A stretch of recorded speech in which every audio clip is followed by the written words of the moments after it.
Hello everyone, আজকে তোমাদের একটা নতুন ভিডিওতে স্বাগত জানাই। আজকে একটু নতুন রকমের ভিডিও শেয়ার করছি তোমাদের সাথে। প্রত্যেকদিন তো মেকআপের ভিডিওই দেখো, আজকে চলো একটু ঘুরে আসা যাক আমার সাথে।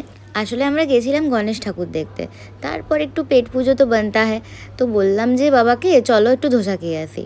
তো আমরা সচরাচর যেই দোকানে ধোসা খেতে যাই সেই দোকানেই ধোসা খেতে গেলাম। লোকেশনটা ভিডিও লাস্টে আমি বলছি, প্রথমে দেখে নাও যে কীভাবে ধোসাটা তৈরি হচ্ছে। যাই বললো আর তাই বললো, এই ধোসার মেকিং প্রসেসটা দেখতে কিন্তু আমার দারুণ লাগে।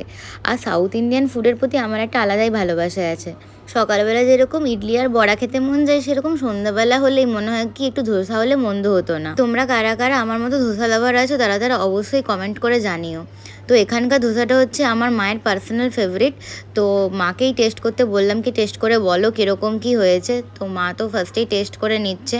আর এখানে ধোসার সাথে 1 2 3 রকমের তোমার চাটনি দেয়, আর সাম্বার ডাল তো আছেই। তো মাকে জিজ্ঞাসা করে নিলাম কীরকম হয়েছে, তো মা বললো ভালো লাগছে তার সচরাচর। তো আমিও একটু টেস্ট করে নিলাম, আমারও ভীষণ ভালো লেগেছে টেস্টটা। এখানে যে আলুর মশলাটা তৈরি করে না, সেটা খুবই সাধারণ হওয়ার কারণে আরও বেশি ভালো লাগে খেতে।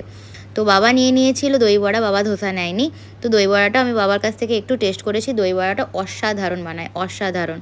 তোমরা যদি কেউ সাউথ ইন্ডিয়ান ফুড ট্রাই করতে চাও অবশ্যই এই দোকানটায় আসতে পারো। তো দোকানটা হচ্ছে তাঁতিগেড়িয়া যে লেভেল ক্রসিংটা আছে ওটা পেরোলেই ডান দিকে পড়ে। আর দোকানটার নাম হচ্ছে বেস্ট ফ্রেন্ড রেস্টুরেন্ট। তো তোমরা যারা যারা সাউথ ইন্ডিয়ান ফুড লাভার আছো তারা তারা আসতে পারো। এছাড়াও দোকানে অনেক কিছু রেসিপি পাওয়া যায়, তোমরা দেখতেই পাচ্ছ অনেকগুলো ডিশের নাম লেখা আছে। ওই তো ডান দিকে দেখতে পাচ্ছ লেভেল ক্রসিং, আর এই হচ্ছে দোকানটি। তো আজকের অন্যরকম ভিডিওটা যদি তোমাদের ভালো লেগে থাকে তাহলে অবশ্যই লাইক করে দিও, কমেন্ট করে দিও এবং বন্ধুদের সাথে শেয়ার করে দিও। আর চলে যাও একদিন এই রেস্টুরেন্টে।